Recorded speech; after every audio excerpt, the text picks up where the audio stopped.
Swapan Dasgupta. Welcome to Hard Talk. More than 3 years ago, when he came to power, Mr. Modi was described widely around the world and in India, I think, as a conservative, a Hindu nationalist, and a populist politician. Do you think he's lived up to those labels? Well, I think the most important thing about Mr. Modi when he came to power is that he was interpreted very differently by very different sections of the electorate. There were certainly some who saw him as a conservative. There were some who saw him as a free marketer. Others saw him as a nationalist. Some saw him as a poor man, poor boy made good.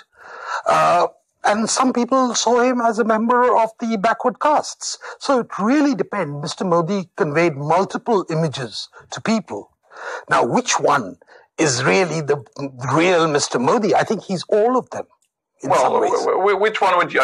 I'm very taken in your writing, and of course, you're an ally of Mr. Modi, and the BJP has put you in the upper house of the Indian Parliament, but you're also a writer, and I'm very struck by some things you've written. For example, you said, for too long, Indian conservatism has been at the receiving end of condescension and caricature, and the Modi government has substantially negated the importance of entitlement, as though you see Modi as an anti-elitist.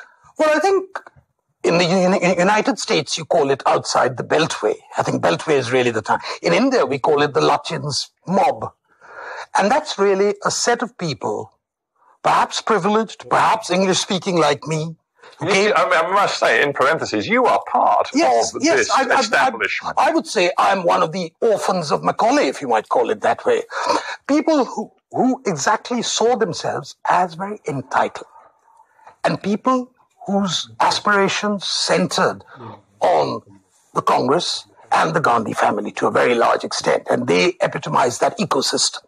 Mr. Modi was an unknown entity. Mr. Modi was not a Delhi politician. Mr. Modi came from the provinces. He was a provincial chief minister.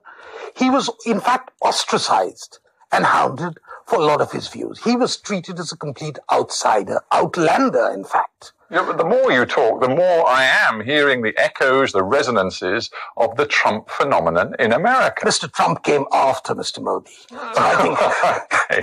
Let's not argue too much about the chronologies, but in terms of the spirit of a man, let's remember Trump's phrase, what was it? He was going to go to Washington and drain the swamp. So you're suggesting to me that for you, that's what the last 3 years have been about? That's only one part of it. A change of the elites.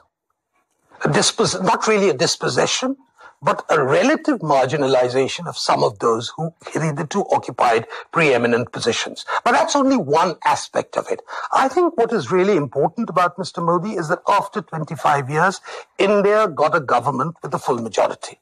And that meant a prime minister didn't have to look over his shoulder when taking decisions. And Mr. Modi came with a track record of being decisive, of being firm, of having a clear mind of what he wants to do. He is controversial.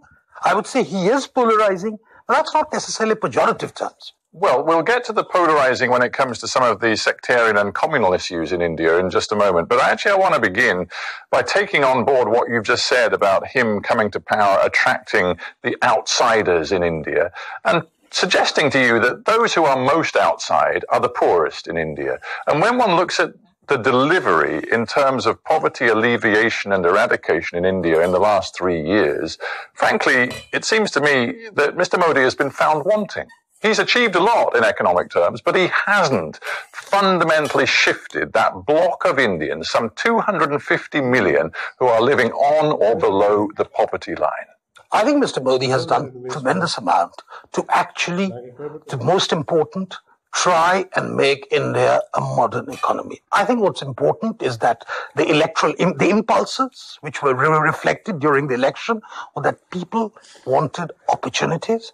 They were exasperated with having to live a shoddy, plodding life, and they wanted to get ahead. And the most important thing which Mr. Modi has done in the 3 years, and I would say the number one issue, is a frontal assault on corruption. One of those things which was really holding India back.